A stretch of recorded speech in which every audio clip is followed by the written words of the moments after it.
Hola, nuevamente, ya nos saludamos a la hora de la comida. Bienvenidos a este simposio de la comprensión a la optimización de la salud ósea de pacientes con cáncer de mama y próstata metastásico. Nuevamente, gracias a todos los organizadores de este congreso y, por supuesto, a los laboratorios de AMGEN. Estos son los conflictos de interés. Vamos a ubicarnos en la realidad del simposio que se va a presentar en estos momentos.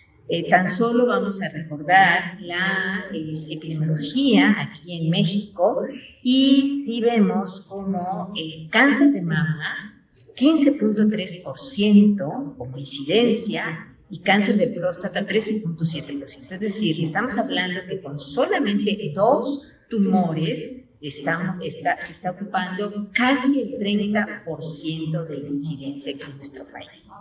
Hablando de mortalidad, cáncer de mama 8.8%, cáncer de próstata muy parecido, 8.4%. Por lo tanto, de lo que vamos a comentar en este simposio es de los cánceres más frecuentes y que mayor mortalidad producen aquí en nuestro país, en México. Fíjense, el doctor Sánchez, en Lancet, en 1889, escribió esto, ¿sí? En relación a la distribución del crecimiento secundario del cáncer de mama.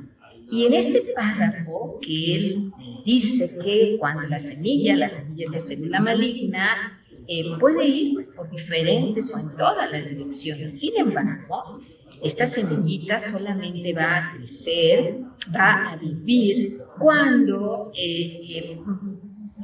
cae en un suelo agradable. La semilla es la célula maligna, la tierra es el hueso y al hueso le encanta recibir esta semilla y que esta semilla se reproduzca y crezca. El hueso es el sitio más común de metástasis, por ejemplo, cáncer de mama produce metástasis a hueso 65 a 75% y eventos esqueléticos 68%, cáncer de próstata 90% y eventos relacionados con el hueso 49%. Entonces nos preguntamos, ¿sí? ¿Por qué el hueso es tan importante en los pacientes con cáncer? Bueno, le respondimos en parte. ¿Por qué? Porque es el sitio que prefieren muchos de los cánceres primarios, prefieren el hueso para desarrollar metástasis. Pero además, los tratamientos para el cáncer inducen osteoporosis, fracturas, de esto vamos a hablar muy poquito, pero solamente para recordar, fíjense, análogos del HRH, antiandrógenos e inhibidores de aromatasa, el día a día de nuestros tratamientos en las pacientes con cáncer de mama y los pacientes con cáncer de próstata. De lo que se va a tocar en este simposio, metástasis a hueso. Las metástasis a hueso que nos producen todos estos eventos relacionados con el esqueleto, como es la necesidad de radiar, fracturas, compresiones medulares, necesidad de cirugías también hipercalcémicas. Esto va de la mano con un mayor deterioro de la calidad de vida. Estamos hablando de pacientes con cáncer de próstata, con cáncer de mama, que les puede vivir muchísimos años con todos los tratamientos que se están brindando a estos pacientes. Y no es lo mismo, ¿sí? La calidad de vida en un paciente bien caminando a calidad de vida en una silla de ruedas. Por lo tanto, hay que prevenir todos estos eventos relacionados con el esqueleto para tener la mejor calidad de vida de nuestros pacientes. Bueno, pues para esto precisamente es importantísimo guiarnos por todas estas guías, valga la redundancia, como es la salud ósea en cáncer, de la última publicación de las guías de ESMO, cuyo autor es el doctor Guadalupe. Díganme si cuando escuchamos hueso y cáncer, no nos viene a la mente el doctor Coleman. Bueno, a mí A mí sí, desde hace muchísimos años, incluso tuve un libro cuyo autor, todavía lo tengo ya desde hace muchos años, cuyo autor fue precisamente el doctor Coleman. Bueno, pues tenemos el honor de que el doctor Coleman va a participar en este simposio y él nos va a comentar acerca de la optimización de la salud ósea en pacientes con cáncer de mama y próstata metastásico, la última actualización de las guías de ESMO. El doctor Coleman es profesor emérito de Oncología Médica en el Departamento de Oncología y Metabolismo de la Universidad de Sheffield, profesor y líder con muchos papeles, muchos roles dentro de la universidad y del National Institute for Health Research. Él ha publicado 450 manuscritos, numerosos capítulos de libros, fue presidente de la Sociedad de Cáncer y Hueso, editor fundador de Journal of Oncology. Él se retiró de su posición en la universidad en 2017, sin embargo, él permanece muy activo, lo hemos visto en diferentes actividades, es experto, consultor en varias compañías de educación médica, tratamientos oncológicos nuevos, en el desarrollo de nuevos tratamientos oncológicos, en compañías de farma, biotech, entre otras actividades que tiene. Una vez que termine la presentación del doctor Coleman, el doctor Samuel Rivera, muy conocido por todos ustedes, él nos va a presentar el impacto de las complicaciones óseas en pacientes con cáncer de mama y próstata metastásico. El doctor Rivera, oncólogo médico, egresado del siglo XXI, con una maestría en alta dirección del Centro de Estudios de Posgrado del Estado de México, expresidente de la Sociedad Mexicana de Oncología, hasta hace muy poco tiempo jefe de servicio de Oncología Médica del siglo XXI, actualmente ocupa otro cargo de IMSS, y su práctica clínica en el Centro Médico, el ABC. Una vez que termine el doctor Rivera, una vez que termine el doctor Coleman, el doctor Coleman y el doctor Rivera, ustedes y yo vamos a tener una mesa institucional. Ustedes que son los que nos están escuchando, los que nos están viendo. Y esta discusión es acerca de cómo denosumab ha transformado el curso del cáncer de mama y próstata avanzado en los pacientes mexicanos. Y bueno, con esto concluyo esta introducción para dar pie a la charla del doctor Coleman. Por favor, si pueden poner la presentación. Hello and good evening. My name is Robert Coleman from Sheffield in the United Kingdom, and I'm delighted to be part of your symposium. I'm just sorry I can't be with you in person, but maybe one day there'll be another opportunity to visit your country. I'm hoping that I can share some insights into the recently published ESMO guidelines on bone health in malignancy and generate some discussion for you to have later. So these are my conflicts of interest, and of note, this meeting is supported by AMGEN, and I've received payments from AMGEN in the past and for today's talk. So let's begin by just thinking broadly about the management of bone metastases, whether it be from breast cancer or prostate or lung cancer.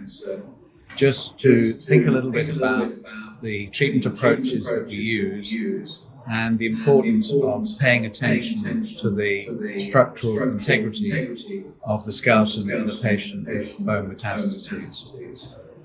We live in a time where there are many treatment options for our patients with advanced cancer, and typically our patients, whether we're talking about breast cancer or prostate cancer, will cycle through a variety of systemic treatment options, both endocrine, targeted, and cytotoxic chemotherapy options, with periods of remission and progression. But we recognize that ultimately, in the very vast majority of our patients, that patients will die of their disease if something else doesn't happen to them in the meantime. So there is a stepwise progression of disease over a period usually of years with the available treatments. And on top of the variety of systemic treatments that we use to control the underlying malignancy, we obviously have to pay major attention to symptom control and preventing skeletal morbidity.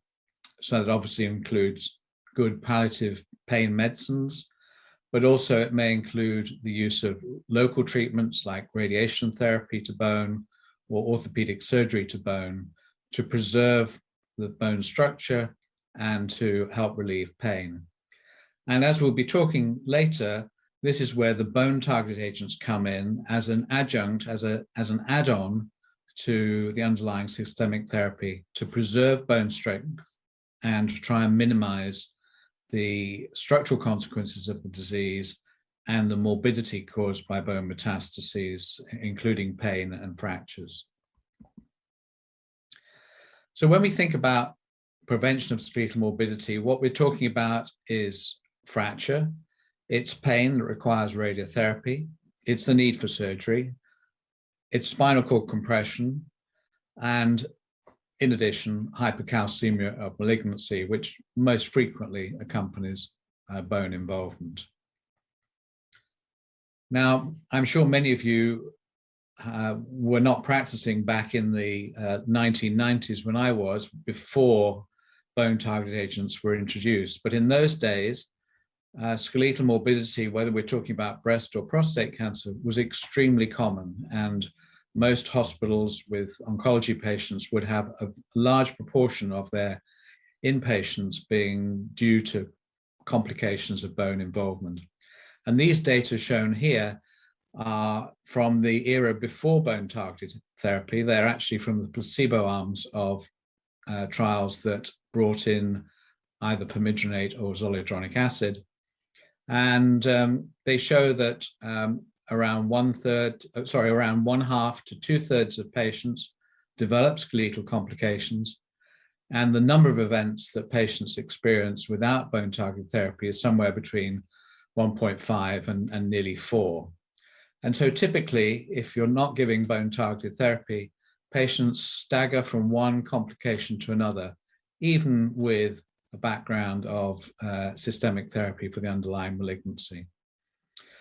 Additionally, skeletal events often occur quite early in the course of the clinical picture. In other words, within the first few months after diagnosis of bone metastases, and then the patients live many months or even years and remain at risk for skeletal complications. Now, over the last 20 to 30 years, we've brought down that risk of skeletal complications shown on the left for breast cancer patients of 64% by a number of increments. Firstly, in the 1990s with the introduction of permethrinate, then some years later with the introduction of zoledronate, there was further improvement. And then in the most recent decade, further improvement with the introduction of the rank ligand targeted denosumab.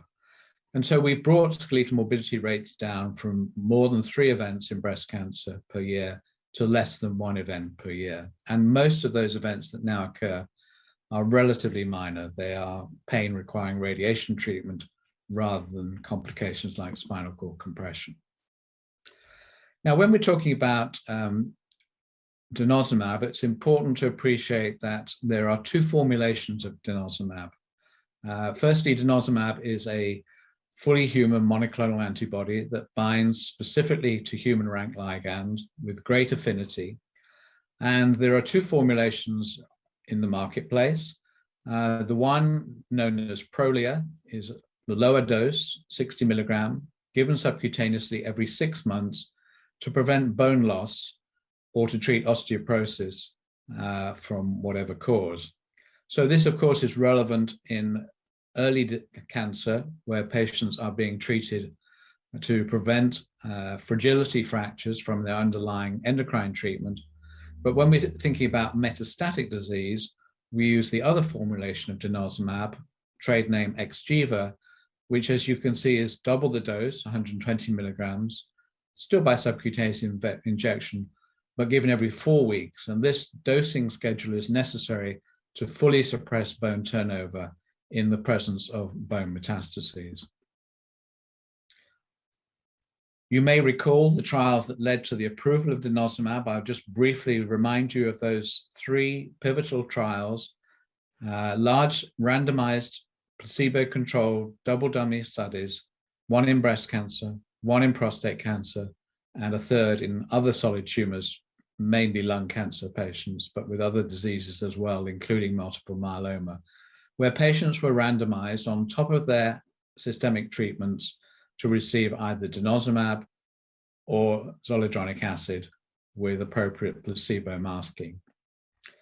And the endpoints of these studies was time to first on-study skeletal-related event. You can see we had nearly 6,000 patients in these 3 studies. And these are the primary endpoint data showing breast cancer on the left, prostate cancer in the middle, and the other solid tumor trial on the right. And you can see that the denosumab group had a longer time to first skeletal complication compared to the treatment that was standard at the time, namely zoledronate or zoledronic acid. And you can see in all cases, there was significant advantage to using denosumab at the dose of 120 milligrams every 4 weeks.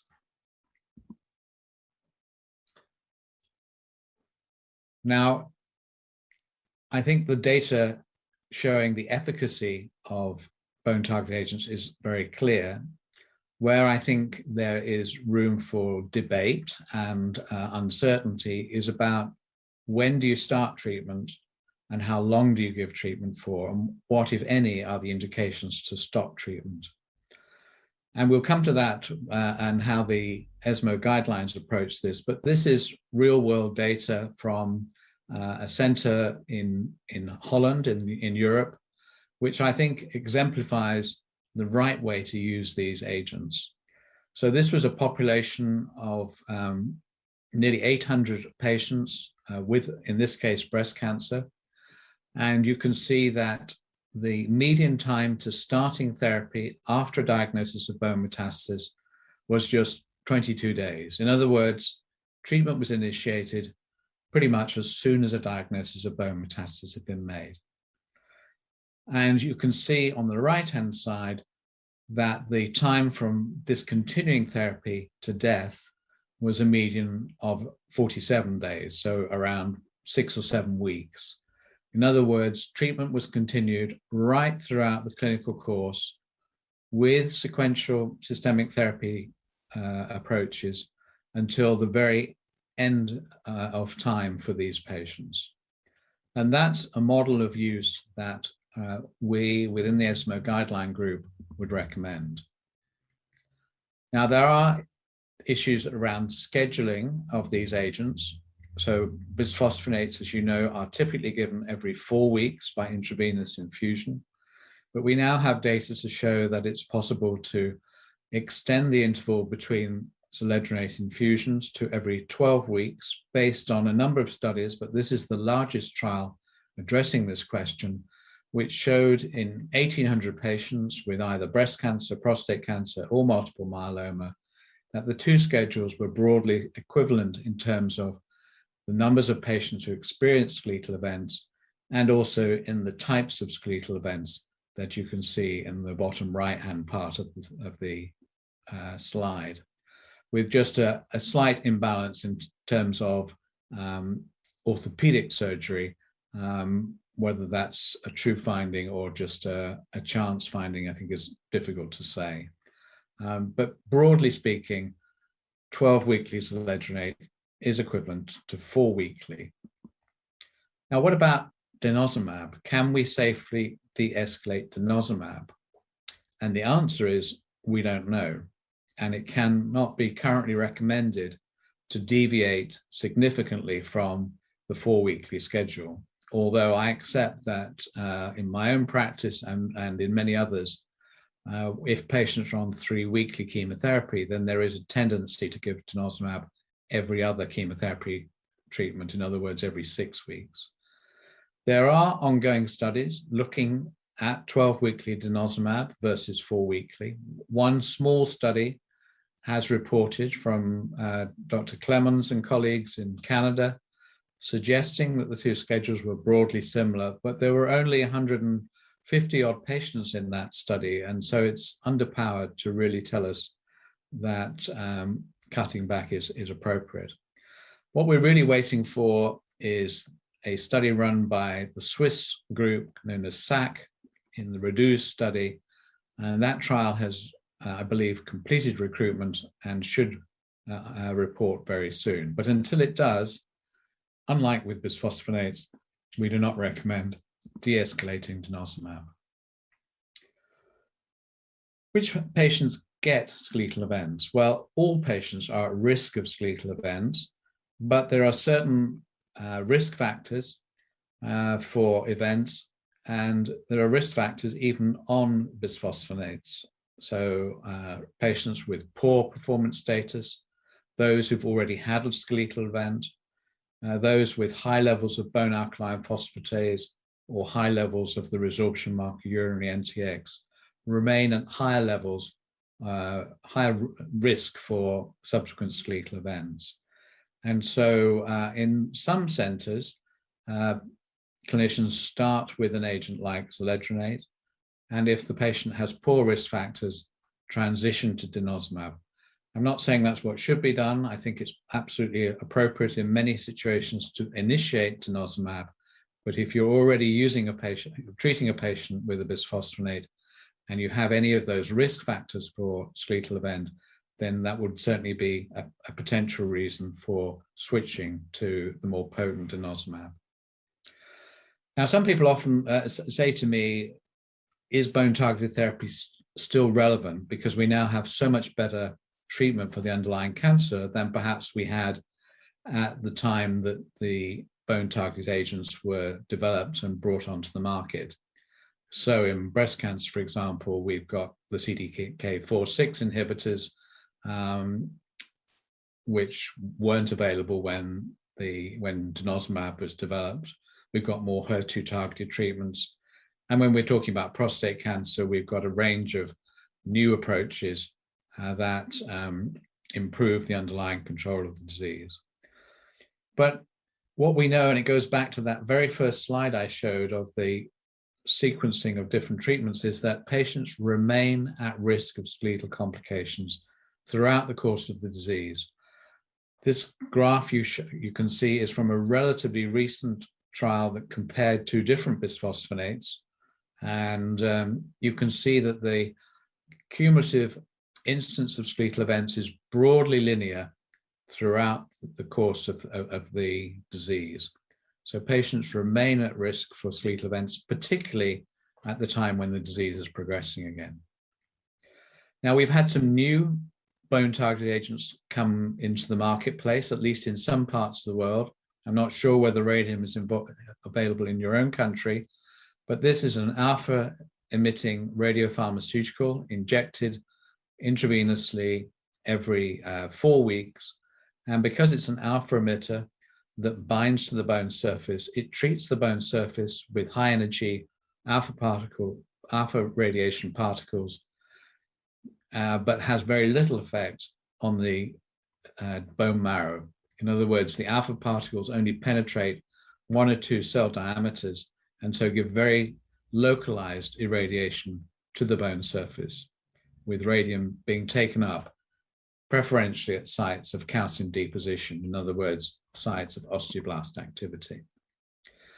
And radium-223 has been shown in castrate-resistant prostate cancer to improve survival in the ALSYMPCA study, but importantly, it's best given in combination with bone-targeted therapy. In this case, it was with bisphosphonates when the trial was conducted, but there are data subsequently showing that patients treated with radium-223 plus denosumab seem to have a better outcome than those that just have radium on its own. So although this is a new, very exciting bone-targeted agent, it is best given in combination with standard bone target agents like denosumab or bisphosphonate.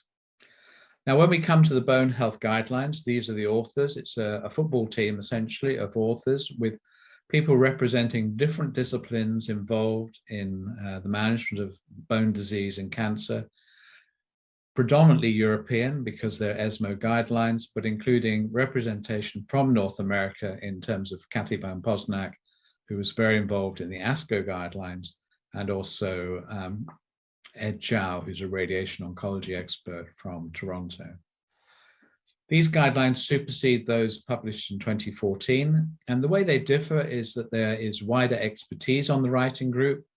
The previous guidelines essentially had bone specialists and oncology specialists, but didn't have the surgical imaging, radiotherapy, and site-specific expertise that we brought into this writing group. And of course, there's been new data that's appeared. I've shown some of those in terms of reduced frequency bisphosphonates and radium, but there are other data that have come through with regards to other diseases that affect bone. We also addressed in more detail some of the safety aspects, which of course are very important when we apply any treatment, particularly a treatment that's going to be used on a long-term basis like bone targeted therapy. So we give advice on calcium and vitamin D supplementation, management of osteonecrosis of the jaw, atypical femoral fracture, and also rebound osteolysis, which is associated with denosumab discontinuation, and I'll explain that further. We also talk about the use of adjuvant bisphosphonates and denosumab in early breast cancer, which I'll mention. So in terms of treatment principles, multidisciplinary team management is important with good links to your orthopedic colleagues and your radiation colleagues, as well as standard oncological advice. Remember that for localized moderate to severe bone pain, that external beam radiotherapy remains the treatment of choice. And it's so simple now. A single 8 gray fraction is as good as prolonged fractionation and is well tolerated with antiemetics and steroids, and will relieve pain in the vast majority of patients. Radiotherapy should also be used after orthopedic surgery to a long bone or the spine. And of course, we must involve our orthopedic surgeons early to prevent fracture where necessary and to relieve the issues related to spinal instability or spinal nerve root or cord compression. In terms of bone targeted agents, the guideline committee were very clear that just as those data I showed you earlier, that bone targeted agents should be initiated at diagnosis of bone metastasis.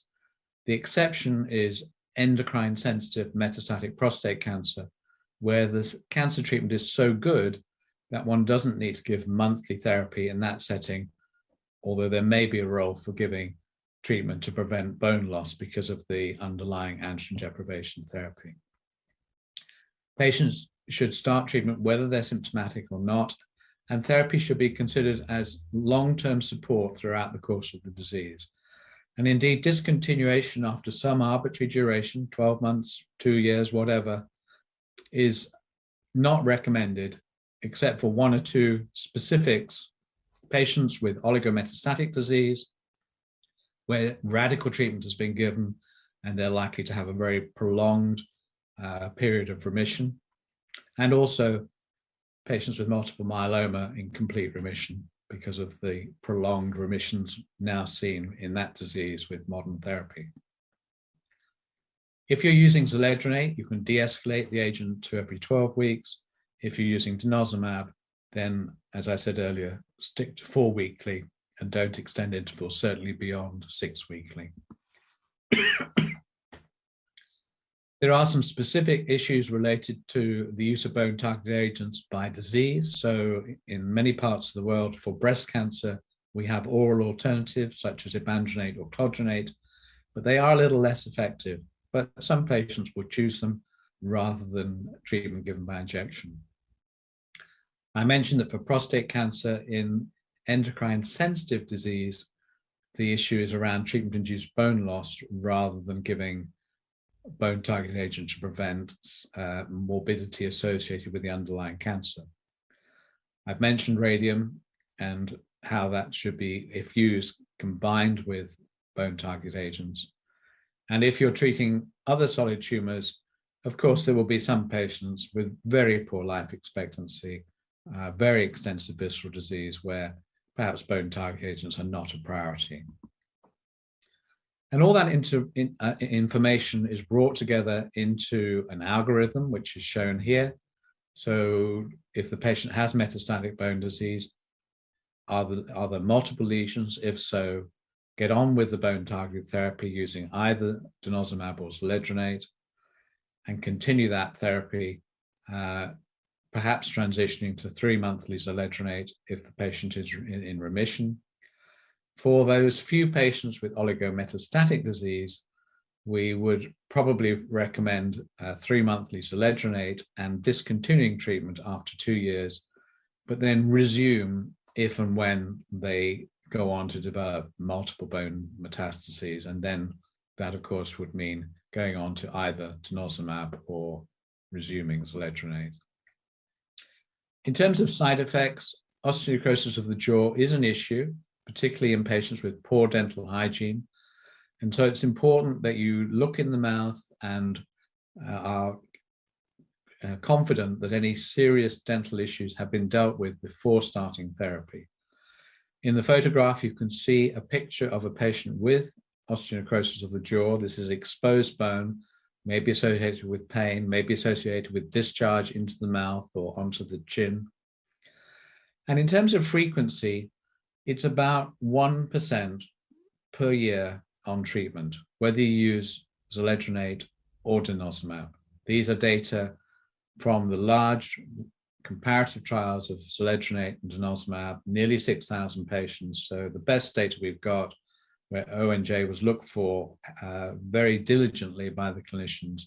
And you can see year 1, year 2, year 3, a steady increase, but not more than 1% per year.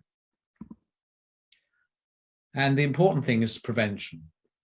Educate the patient, pre-treatment dental assessment, regular dental review, avoid extractions and putting in dental implants. And if you do have to do extractions, use prophylactic antibiotics. And some of the things we've learned about reducing the frequency, the drug holidays for perhaps the myeloma patients, and even the use of oral bisphosphonates can reduce the risk of osteonecrosis of the jaw. And make sure that you've got good communication with your dental and oral surgeons. This slide discusses what's known as the denosumab rebound phenomenon. You may not be very familiar with this. It's not an issue with bisphosphonates because they remain bound to bone and have effects on bone cell function for years. But denosumab, being an antibody, is cleared over a period of a few months, has a half-life of about 4 weeks.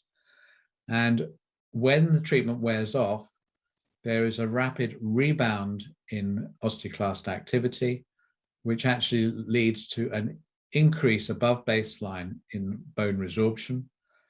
This is associated with loss of bone mineral density. So you see here, during treatment, bone mineral density was gained and then it was lost when the treatment was discontinued after 18 months. Now, these data are with Prolia, the 60 milligrams 6-monthly treatment used for osteoporosis. And we don't have a lot of data about how relevant this phenomenon is in the metastatic setting where we're giving monthly treatment with 120 milligrams. But it can be significant, the rebound, and it's not just a biochemical or a bone density phenomenon. As you see on the right, patients may get multiple vertebral fractures after discontinuation of therapy. So if you have a reason to stop denosumab, and you certainly would in early disease, and you might think about stopping it in advanced disease as well, towards the end stages of a patient's life, then we would recommend preventing this rebound by giving probably just a single dose of zoledronate to mask this rebound phenomenon. So for safe administration, we've talked about the dental issues. For vitamin D, measure vitamin D, and if the patient is deficient, and even in your country, you will have patients who are vitamin D deficient, supplement that vitamin D with aggressive weekly high-dose vitamin D to get the levels up quickly before going on to daily oral supplements. And for rebound osteolysis associated with denosumab, as I mentioned, a single infusion of zoledronate seems to be effective at preventing this. So to conclude, the clinical course of advanced cancer for many patients with bone metastasis can really be transformed through good multidisciplinary management. And the bone-targeted treatments have and continue to have a major effect on skeletal morbidity in patients with bone metastases across tumor types, and really should be part of standard treatment, whatever the underlying malignancy. These treatments should be initiated at diagnosis of bone metastasis and continued throughout the course of the disease. Now, of course, we need to learn more about refining the use of these treatments and how to further reduce the risk of adverse events. But remember, these treatments are generally well tolerated compared to many of the agents we use in advanced cancer, and the benefits almost always outweigh the infrequent risks associated with therapy. So bring them into your treatment armamentarium on top of your very effective anti-cancer treatments. So I thank you for your attention. I'll leave you with a picture taken from near where I live on a sunny day looking over the city of Sheffield. Thank you very much. Muchas gracias a todos. Muchas gracias, doctora Cervantes. Muchas gracias a todos los que están aquí. Unidad para vernos. Realmente es emocionante encontrarlos cara a cara de manera presencial. Y pues bueno, agradecemos a todos los que están conectados esta noche en esta sesión. Que por cierto, muy movida en las calles. Una parte por el Congreso, pero otra por una noche futbolera que creo que ya se vislumbra por aquí, pero bueno, no debería decir esto, vamos a dar mejor la plática para que no se nos vayan a ir a ver el partido. Pues el tema de hoy, pues el doctor Coleman y la doctora Cervantes pues ya nos pusieron muy en sintonía con lo que estamos platicando el día de hoy. Creo que todos hemos vivido esta circunstancia y este reto que significa tratar a los pacientes que tienen metástasis óseas, y sobre todo porque mi percepción es, y esto valdría la pena ponerlo en números en nuestro medio, creo que es un área de oportunidad, saber cuántos pacientes no reciben una terapia de este tipo, que esto me parece muy importante y lo remarcaba el doctor Coleman en su plática.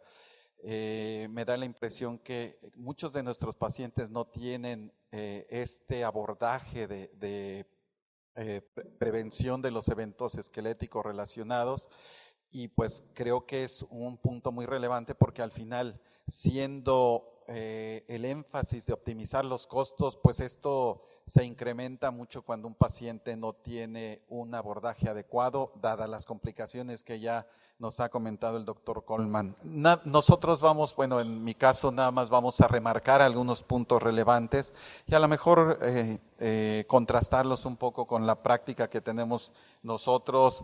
Creo que estas guías ESMO nos plantean muchas de las cosas que nos hemos estado preguntando en los últimos años en cuanto al tiempo de aplicación de una terapia como el denosumab, en cuanto a si podemos tener descansos. Ya un tema relevante es del rebote cuando se suspende el denosumab, que es un aspecto interesante que previamente pues no lo habíamos abordado tanto y que resulta muy relevante en nosotros poder prevenir que no tengamos este tipo de efectos.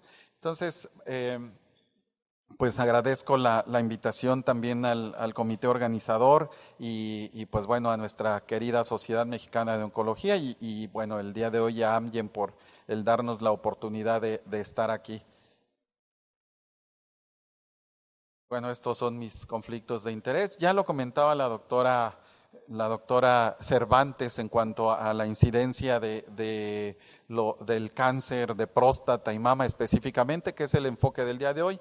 Nada más quiero mostrar esta gráfica que también aterriza los datos de una gran institución como es el Instituto Mexicano del Seguro Social, en donde prácticamente tenemos alrededor de 60,000 pacientes vigentes en tratamiento, y esto con respecto al cáncer de mama, y en el cáncer de próstata pues alrededor de 30,000, con todas las salvedades que estas estadísticas a veces implican, sobre todo por las fuentes tan diversas que se tienen, pero nos da una idea de la magnitud del problema en cáncer que tenemos. Entonces, si consideramos que un gran porcentaje, sobre todo de los pacientes con cáncer de próstata, y se diagnostican en enfermedad avanzada, y además de estos, un gran número, casi el 90%, va a tener complicaciones o más bien metástasis óseas, pues significa que estamos ante un gran problema. En cáncer de mama también no estamos del todo en una situación tan diferente, y también sin tener datos tan precisos, pero el porcentaje de pacientes que pudieran requerir una terapia tanto para prevenir los eventos esqueléticos relacionados como aquellos enfocados a la salud ósea, pues resulta un número importante. Y bueno, esto ya lo comentaba el doctor Coleman, nada más remarcar, sobre todo por nuestros médicos en formación, los eventos esqueléticos relacionados o las complicaciones óseas son aspectos que se toman como objetivos para la evaluación del beneficio de estas terapias.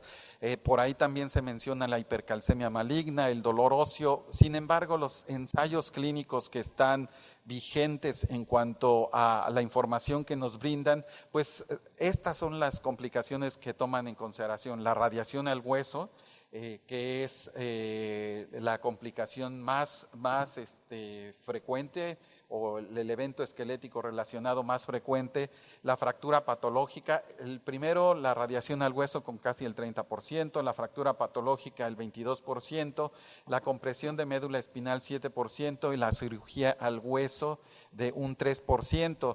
Sin embargo, sabemos que, y esto también creo que es un sesgo que tenemos en el estudio de este tipo de abordajes, de que muchos de ellos incluso los combinamos, ¿no? Entonces, esto es sobre todo el primer abordaje que nosotros tenemos al presentar a nuestro paciente una complicación de esas, y eso hay que tomarlo muy en consideración. ¿Cuál es la incidencia de complicaciones óseas en tumores sólidos y con metástasis óseas? Pues bueno, estos son los porcentajes más o menos que tenemos presentes. Cáncer de próstata, pongamos números absolutos en alrededor del 40%, cáncer de pulmón más allá del 45% y cáncer de mama en un 54%, lo cual pues significa que es un problema bastante importante y que finalmente nos va a deteriorar la calidad de vida de nuestros pacientes y a complicar el manejo subsecuente de los pacientes incluso. La supervivencia media, la primera complicación ósea, desafortunadamente muchas de las veces el tener una complicación ósea significa el principio del fin. O sea, se oye muy dramático, muy trágico, pero esto es lo que vivimos. O sea, un paciente que presenta una complicación ósea muchas de las veces tiene una limitación tal que puede empezar a tener complicaciones. Entonces, casi siempre el evento esquelético relacionado va a tener un principio, y esto marca mucho de lo que se pueda lograr en supervivencia.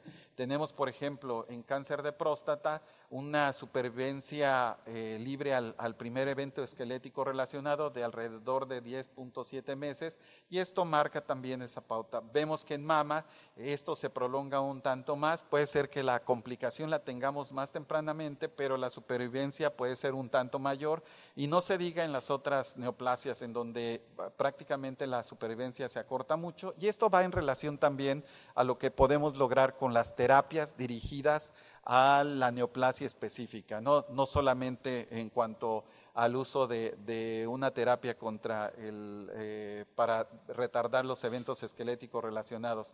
También, dependiendo del tipo de complicación, vamos a tener un riesgo de presentar dolor, que eso también es una limitante de la calidad de vida, y sobre todo la compresión de la médula espinal tiene un riesgo relativo de presentar dolor de una manera más importante. Si bien las evaluaciones que comentamos son siempre un tanto aisladas, porque como decía, un paciente con compresión de la médula espinal regularmente puede requerir radiación como tal, o incluso cirugía, pero este primer evento es el que está relacionado con esto. ¿Y qué pasa con el retraso en la iniciación de agentes dirigidos al hueso? Y esto creo que hay que remarcarlo. En las instituciones públicas en nuestro país pareciera, y esto por eso hay que ponerle números porque es un punto relevante, y pareciera que muchos de nuestros pacientes no tienen este abordaje. ¿Y por qué no lo tienen? Porque probablemente los oncólogos no tengamos tan presente esta parte de la terapia. Y también pues sabemos que nosotros transmitimos el conocimiento a los médicos residentes, y pues bueno, a veces es un aspecto que se deja de lado, y no es sino hasta que tiene la complicación ósea en que se empieza un tratamiento de este tipo. Entonces, tenemos que, tras el diagnóstico de metástasis óseas, alrededor del 60%, esto en Estados Unidos que, bueno, nosotros tenemos como un concepto elevado de la atención médica, pero sabemos también que en los grandes centros esto puede ser algo cierto, pero en los centros que ya no son estos centros que nosotros vemos en las publicaciones, que son centros más parecidos incluso a lo que nosotros conocemos, desafortunadamente el inicio es también, no es de una manera tan importante. Ya decía el doctor Coleman, en Holanda, en un estudio, pues prácticamente más del 90% de los pacientes tienen la posibilidad de iniciar un tratamiento de manera temprana y casi hasta el final de la vida, y esto no ocurre así en nuestro medio. Entre las pacientes, por ejemplo, con cáncer de mama que recibieron bisfosfonatos, 44% lo iniciaron dentro de los 6 meses posteriores al diagnóstico de metástasis óseas. 64% lo iniciaron dentro de los 12 meses, o sea, alrededor de 6 de cada 10 pacientes van a tener en el primer año, al haberse detectado metástasis óseas, solamente van a tener una terapia de este tipo, y en este caso bisfosfonatos. Entonces, casi la mitad de los pacientes pues no van a tener un tratamiento para este aspecto.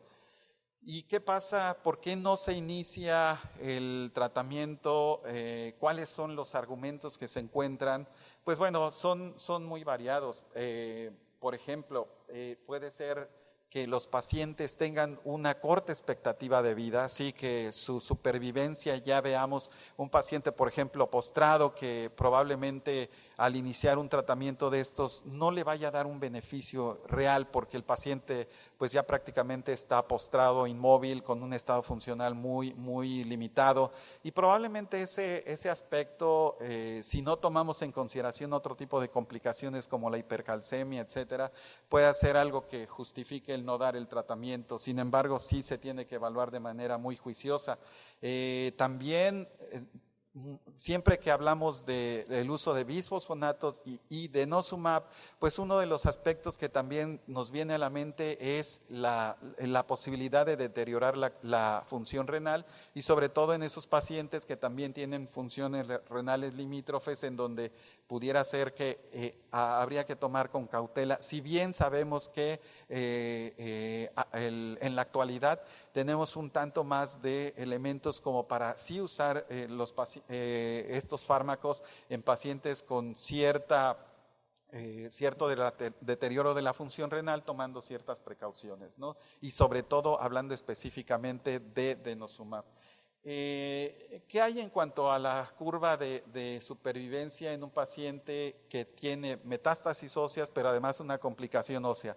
Lo hemos estado remarcando todo el tiempo, la supervivencia se acorta y esto lo podemos ver aquí en esta gráfica, en donde la supervivencia se acorta hasta menos de la mitad de lo que alcanza un paciente que no tiene complicaciones.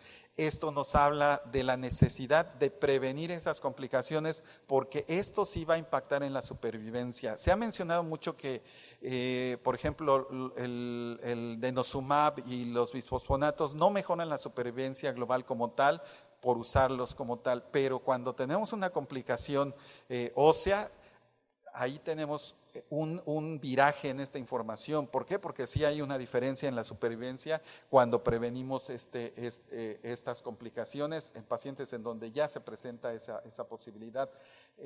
También, ¿qué ocurre si no se trata una complicación ósea inicial? Pues el riesgo de presentar otras complicaciones óseas pues se incrementa y esto va muy en relación con lo que comentábamos de los manejos que posteriormente pueden ser necesarios para un paciente. Entonces hay que tomarlo en consideración y no se diga en la calidad de vida, en donde la calidad de vida también se ve deteriorada, no solo en la parte funcional, sino sabemos que en la parte física de inicio, que al final se traduce en una limitación funcional, pero en la parte emocional también, y pues bueno, lo cual es una espiral de eventos que al final nos van a dar un desenlace desfavorable. Y bueno, hablando un poquito de lo que es la vía del ligando de RANK, el RANK y la osteoprotegerina, pues vamos a tocar solamente algunos aspectos muy someros. Esto pues bueno, ustedes lo saben muy bien. El ligando del RANK es una proteína de señalización expresada por los osteoblastos. Se une al RANK y promueve la formación, función y supervivencia de los osteoclastos. El RANK pues está expresado por los osteoclastos y sus precursores y activado con el ligando de RANK. La osteoprotegerina es, digamos, tiene una función similar a lo que tenemos de manera sintética, por decirlo de algún modo, con denosumab. Es un inhibidor natural del ligando de RANK y bloquea la señalización para balancear el remodelado óseo. Mencionábamos que las guías ESMO, pues sí es muy recomendable revisarlas, trae aspectos muy relevantes, como ya lo comentábamos, y bueno, ya no abundaré más, el doctor Coleman ya habló de esto, y nada más igualmente remarcando lo del mecanismo de acción del denosumab, pues al final en lo que se traduce esta inhibición de los osteoclastos, y esto finalmente estos osteoclastos que fueron estimulados por factores tumorales que nosotros conocemos bien, como interleucina 1, el factor de necrosis tumoral, el factor de crecimiento transformante beta y varios otros factores que los tumores producen, pues al final, al inhibir el ligando de RANK, vamos a tener que va a haber apoptosis del osteoclasto y además, pues bueno, esto conlleva a una inhibición de la función y al final una disminución en la supervivencia de los osteoclastos. Esto es nada más un breve recordatorio. También remarcar, porque a veces en la práctica clínica y sobre todo cuando no estamos tan habituados y esto lo digo más en el sentido de cuando estamos en formación, probablemente si no tuvimos como ese abordaje inicial, pudiéramos tener muchas ideas en cuanto al uso de estos fármacos, que si lo damos cada 3 semanas, a lo mejor para que el paciente pues coincida con la quimioterapia o incluso hasta en menor tiempo. Ya el doctor Coleman nos hablaba de cómo se está ensayando este tipo de fármacos para el futuro, pero en la actualidad lo que sí debemos tomar en consideración es la dosis de denosumab de 120 miligramos, no la de 60 miligramos, ni tampoco a lo mejor aplicar 2 inyecciones, o hacerla cada 15 días. tiene que ser como basado en lo que tenemos de evidencia, ¿no? Entonces, está indicado, ya esta es la indicación precisa para la prevención de eventos esqueléticos relacionados con relacionados y los cuales ya mencionábamos.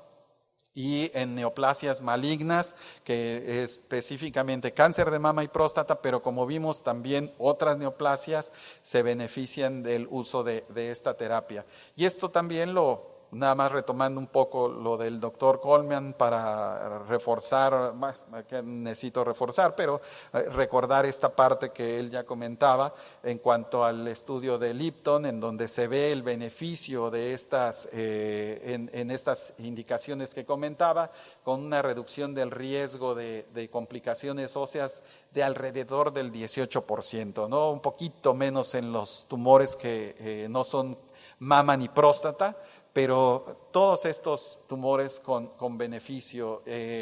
Como decíamos, en mama tenemos muchos elementos que ayudan a que esta prevención se haga de manera inicial, incluso con las nuevas terapias.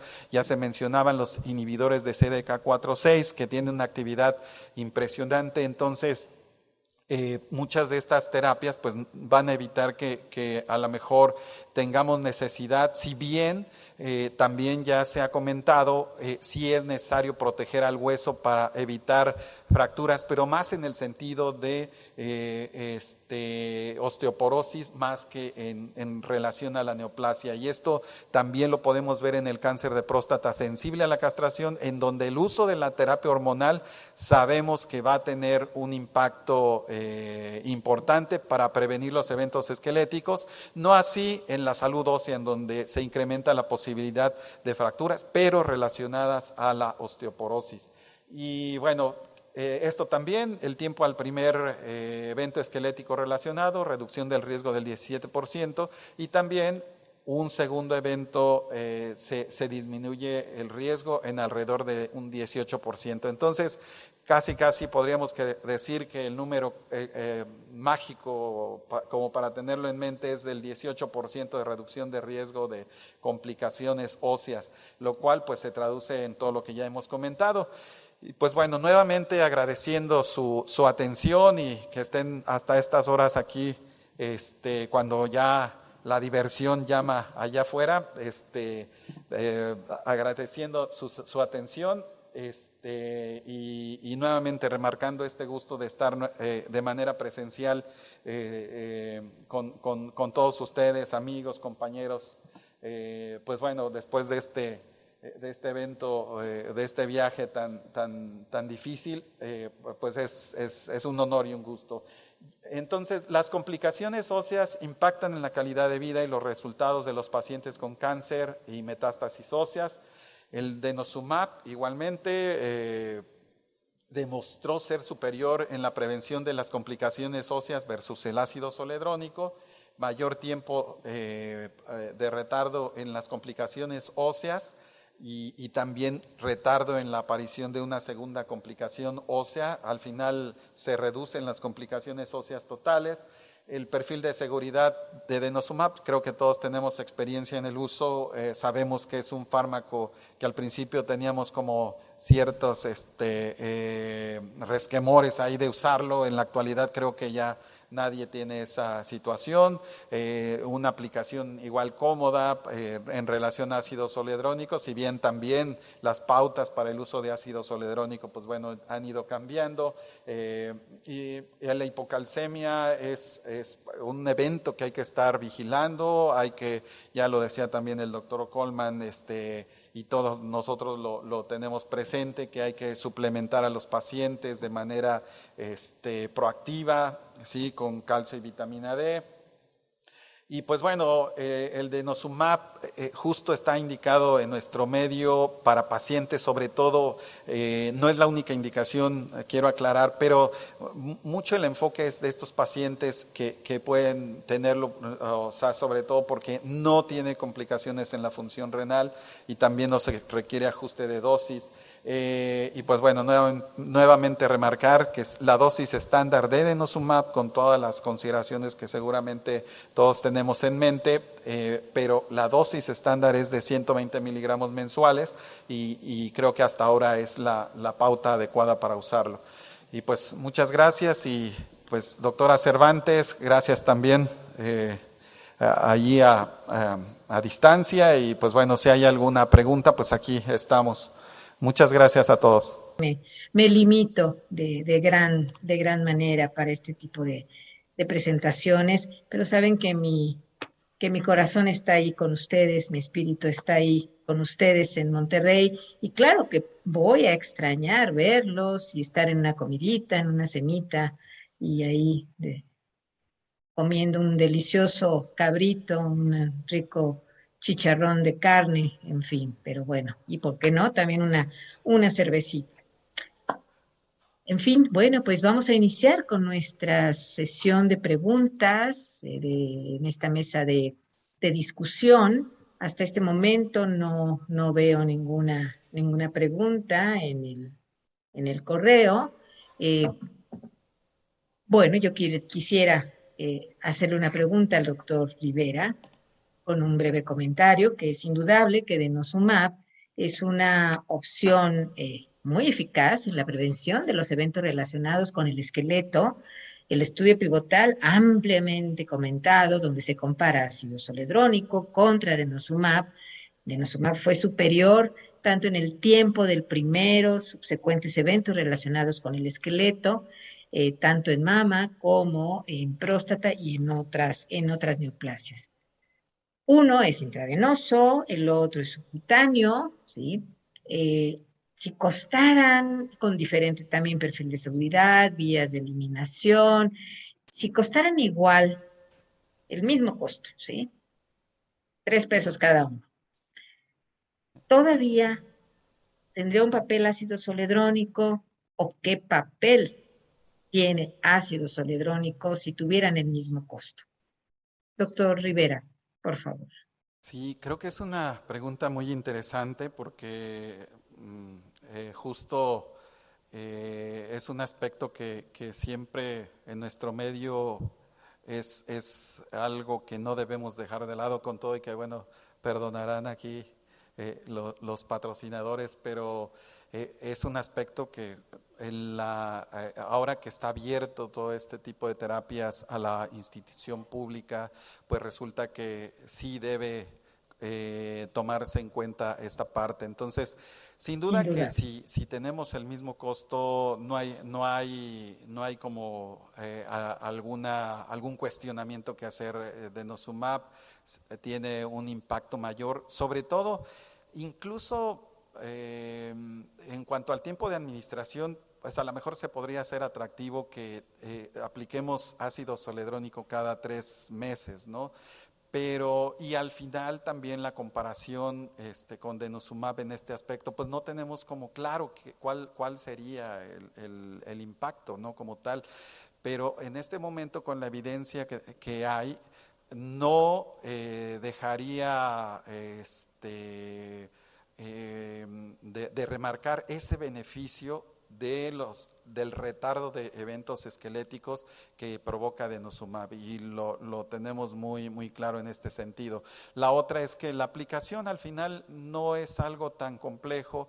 El paciente incluso no es necesario que acuda al hospital a la aplicación, si bien a lo mejor en algún sitio podrán tener la estrategia de la aplicación para que el paciente cumpla con esa aplicación y no tengamos estas circunstancias o estas situaciones que luego se llegan a presentar, en donde resulta que el paciente se lleva el medicamento, pero al final no se lo aplica, y pues bueno, con las situaciones consabidas de falta de beneficio y pues bueno, todas las complicaciones que pueden haber. Entonces, en este sentido, yo creo que aún con aplicaciones diferentes, en este momento la recomendación sería justo hacer el uso de denosumab por estos beneficios que se han comentado a través de este simposio, ¿no? Sí, bueno, es indudable, ¿no? Que el costo, por supuesto que influye en indicar uno u otro, ¿sí? Eso es indudable, la diferencia en costo es muy alto, pero bueno, si pensamos también en la eficacia, en la prevención de estos eventos relacionados con el esqueleto que deterioran tanto la calidad de vida, pues hay que poner siempre en la balanza, ¿no? Este costo-eficacia. Pero efectivamente tienes toda la razón. Y quizá también ahora en estas nuevas guías y lo que ya comentó ampliamente el doctor Coleman en su excelente presentación de algo que no sabíamos de denosumab, que si lo suspendes y tienes este tiempo de 6 meses, tienes que iniciar ácido zoledrónico, que también esa sería quizá una de las indicaciones precisas. Y también, y dentro de las guías, así lo comentan en enfermedad oligometastásica, pues quizá daría lo mismo dar denosumab o dar ácido zoledrónico en esta situación particular. No sé si estés de acuerdo también. Sí, claro. Sí, sí, sin duda. Y esta parte que comentaba en cuanto al prevenir ese rebote con la suspensión de denosumab, creo que es algo que Ujú. debemos remarcar, Sí, sobre todo que con cierta frecuencia se llega a ver ese tipo de abordajes. A veces, por aquí hay una pregunta, no sé si le haya llegado por ahí, doctora Cervantes, pero fíjate que, a ver, si tú la ves, mejor, por favor, sí, sí. por Si ya la ejemplo, viste, adelante, por favor. mencionan, sí, que si hay hay un tiempo determinado para suspender el Mm, fármaco. Comentábamos que no, o sea, Muy buena pregunta, sí.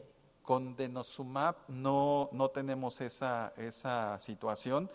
Bien comentaba el doctor Coleman en cuanto a la enfermedad oligometastásica, que en un momento dado podría, una vez que se tiene el control de la enfermedad, sí pararlo después de un par de años, pero específicamente en la enfermedad avanzada, en la enfermedad de alto volumen, por ejemplo en cáncer de próstata, que bueno, eso es un Ujú. concepto de la enfermedad sensible a la castración, pero trasladándolo un tanto en este concepto de enfermedad múltiple, en múltiples huesos, como tal, incluso fuera del esqueleto axial, sin duda que no hay un tiempo.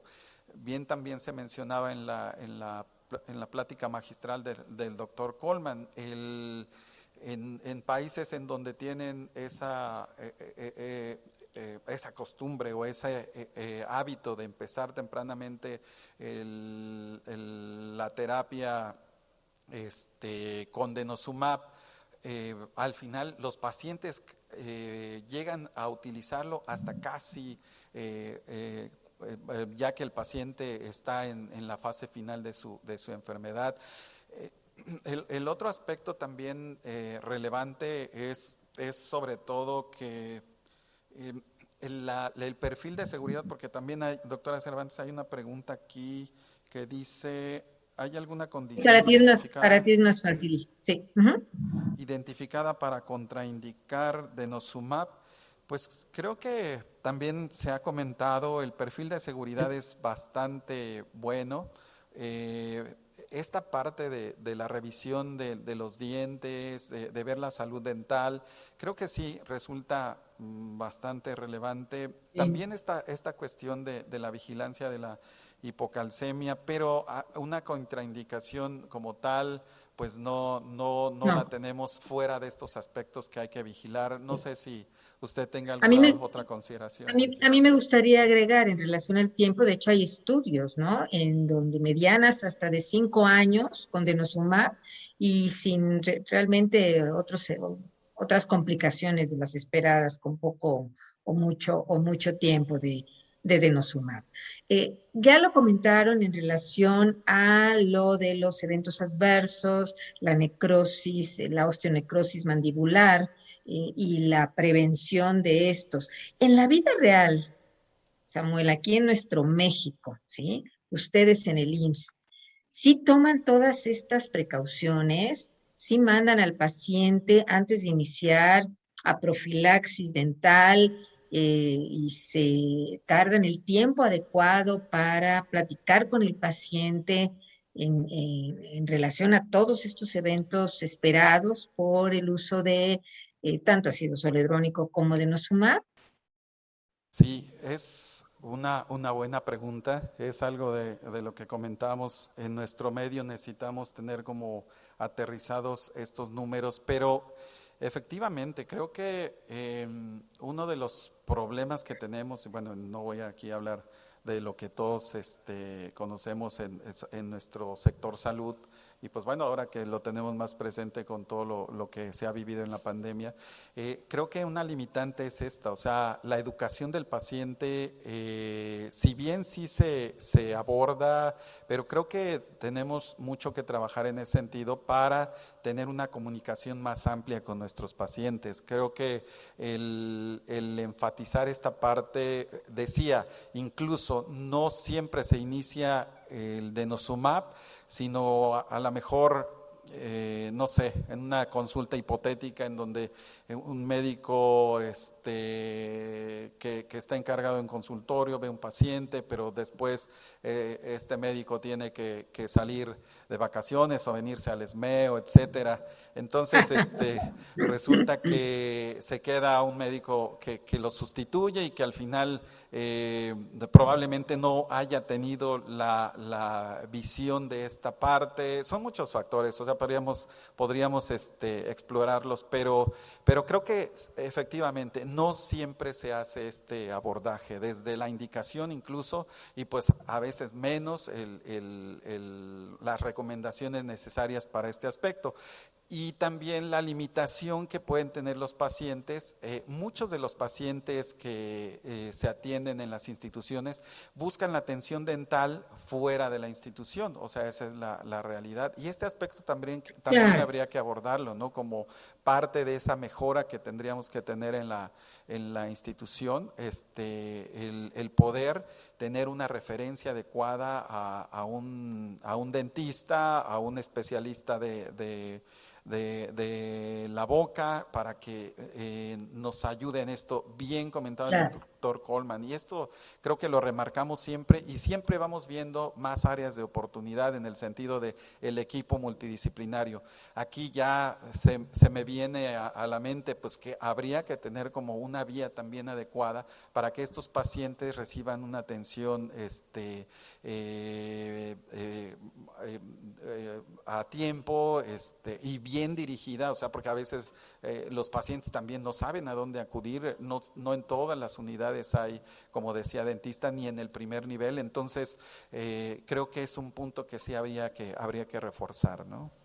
Claro, es un punto fundamental, porque si bien la osteonecrosis es rarísima, menos del 2%, sí, pero va a deteriorar de gran manera la calidad de vida, que este es nuestro objetivo fundamental, y con todas estas deficiencias que tenemos, pero tratar de siempre acordarnos de toda esta prevención para la osteonecrosis. También algo que yo creo que en la mayoría de las instituciones no lo hacemos, y al menos en el 20 de noviembre es rarísimo que lo hagamos, y ya está dentro de las guías, son los niveles de vitamina D para dar la suplementación adecuada, porque también sabemos que en la población mexicana los niveles de vitamina D son subóptimos, ¿sí? Entonces, la mayoría va a requerir de suplementos e incluso dosis altas de vitamina D. Yo tuve el honor también de coordinar hace muy poco un evento de SMEO exclusivamente de vitamina D, y es increíble, ¿no? Todo lo que puede suceder con una buena suplemento de vitamina D. Entonces es algo que también deberíamos de hacer, estos niveles de vitamina D, cuestión que yo creo que prácticamente nadie hace. Bueno, no sé ustedes, Samuel, si lo están haciendo. Sí, no, es un punto que no se aborda tampoco. Con todo que el doctor Coleman como que nos remarcaba mucho esta exposición solar, y creo que algunos puntos de su plática enfocaron en eso, y nos remarcaba que nosotros aún nosotros, pero efectivamente, o sea, con todo y que estamos en un país lleno de sol, y es el país del sol, por ahí, Pero ahora con la pero pandemia, imagínate, ahora con la pandemia, pues ¿cuál sol ya? ahora sumándole eso, pues Apenas. bueno, creo que sí, efectivamente, no, y también es una buena medida. Creo que en el medio privado lo hacemos de manera permanente, pero toda esa buena práctica sí se tendría que aterrizar. Un poco volviendo a lo de la osteonecrosis, aún y que el porcentaje es muy bajo, también definitivamente que sí tiene que tener una atención dental antes de de iniciarse una terapia de este tipo, ¿no? Claro, Porque claro. cuando se presenta realmente es un problema muy importante, ¿no? Muy serio, Entonces, no, sí, muy serio, lo hemos visto, lo sí, hemos vivido, bueno, cuando iniciamos con los tratamientos con ácido soledrónico hace muchísimos años, bueno, nunca nos esperamos y nosotros tuvimos algunos casos de osteonecrosis y es terrible, ¿no? Incluso parece mentira, pero con un odontólogo que tuvimos de paciente, que ya falleció, pero estuvo muchísimos años, tuvo una osteonecrosis cuando ignorábamos todas estas medidas de prevención. claro. Pues son las 8, son las 9, perdón, como las 8, las 9, casi 9:20. Me gustaría, para finalizar esto, en relación a dolor, si bien comentaste que no es un evento relacionado con el esqueleto, pero es compresión radicular, fracturas, en fin, producen dolor. Hay un impacto en dar denosumab o ácido soledrónico en cuanto a disminución del dolor o dolor eh, menos intenso. Sí, sobre todo es un beneficio, diría, indirecto, no tanto Ujú. que el fármaco lo vaya a mejorar. Esto creo que era una idea que teníamos al principio, que si usábamos bisfosfonato, sobre todo porque mucho viene desde ese tiempo, ¿no? De que íbamos a tener mejoría del dolor, pero el dolor, sobre todo el beneficio que se ve, el impacto que tiene es que previene uno la aparición del dolor a través de la prevención de los eventos esqueléticos, ¿no? Sí, no tanto que tenga algún beneficio analgésico, etcétera, sino es sobre todo en la prevención de la aparición de estos eventos esqueléticos. Entonces, sin duda que todo esto son efectos que se relacionan y que al final nos van a traducir, como mencionábamos, un impacto en la calidad de vida, ¿no? Pero sí, va más en ese sentido, más que como un control directo del analgésico, ¿no? ¿Tú estarías de acuerdo que con modificación en la evolución del cáncer de mama metastásico, con estos inhibidores de CDK4, CDK6, ahora con recientes estudios recientes resultados en supervivencia global con el Monalisa 2, los pacientes viven con mucho más y además es un tratamiento oral, no es un tratamiento intravenoso? Entonces, ¿estarías de acuerdo en que muy particularmente en estas pacientes, desde la primera vez que se les detecta la metástasis a hueso, indicar denosumab, considerando todos estos resultados, que es un tratamiento oral y no intravenoso, que puede influir también en la calidad de vida? Sí, sin duda. Habrá que ver a futuro ya cómo relacionamos este tipo de terapias con el uso de denosumab, ¿no? Porque igual se comentó durante el evento, pues estos nos han venido a cambiar la perspectiva, ¿no? Igual que las nuevas moléculas en cáncer de próstata, diría que sobre todo estas que están teniendo un mayor impacto en la supervivencia, pues habrá que ver ya incluso algunos en los análisis de subgrupo, vemos que los pacientes que tuvieron incluso más beneficio fueron aquellos que se acompañaron de una terapia, ¿no? Bueno, en Radium 223 ya se mencionaba el ácido zoledrónico, pero también el utilizar estas terapias antirresortivas parecen tener un impacto favorable al acompañar estas terapias que tienen ya de por sí un impacto en la prevención de complicaciones óseas, ¿no? Como son estos. Y sobre todo cuando se tiene más actividad de estas moléculas, pues ahí creo que es donde entra la pregunta de qué tanto está aportando el usar estas terapias, y esa respuesta no la tenemos en este momento, ¿no? Pero sin duda que con la evidencia actual tendríamos que desde detectar la metástasis ósea y sobre todo en la enfermedad que no es oligometastásica, que es de mayor número de lesiones, empezar el tratamiento de este tipo, creo que es una indicación que no tiene duda. Muy bien. Un último mensaje, Samuel. Pues a mí me dejó muy impactado esta situación de que a pesar de que se ha hablado por mucho tiempo de este tipo de terapias, todavía no llega a ser como el no estar en la mente siempre del médico, ¿no? Y creo que tenemos que ser cada vez más enfáticos nosotros que, bueno, tenemos médicos en formación, siempre pues yo hago referencia a eso porque de ahí parte todo.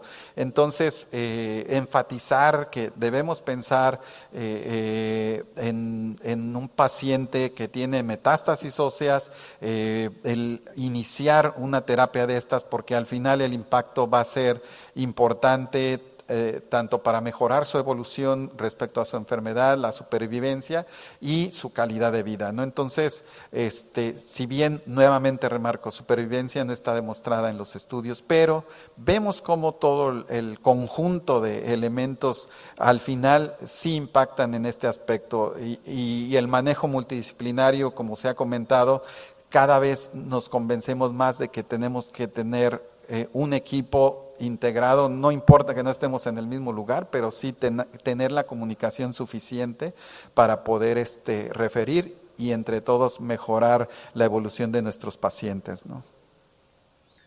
E indudable que siempre que las guías de manejo internacionales, nacionales, están elaboradas por médicos expertos en esta área, que debemos de ser humildes y leer todas estas guías porque definitivamente pueden impactar en la supervivencia de los pacientes, en la calidad de vida, por supuesto que es uno de nuestros objetivos fundamentales hoy día. No solamente es la supervivencia libre de progresión o la supervivencia global o las respuestas, sino también la supervivencia con calidad de vida, los llamados PROS, todos estos resultados que nos dice el paciente. Y bueno, pues con esto concluimos este simposio. De verdad, les doy las gracias a todos los que tuvieron la paciencia de vernos, de escucharnos a estas altas horas de la noche y muy particularmente a los que tuvieron de manera presencial.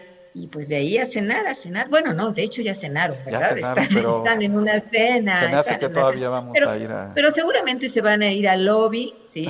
O a otro lado, ¿sí? A continuar. Nada más que no se desvelen mucho porque mañana se inicia también tempranito. Pues muchísimas gracias, muchísimas gracias. Muchas gracias, doctora Cervantes, y muchas gracias a todos. Gracias.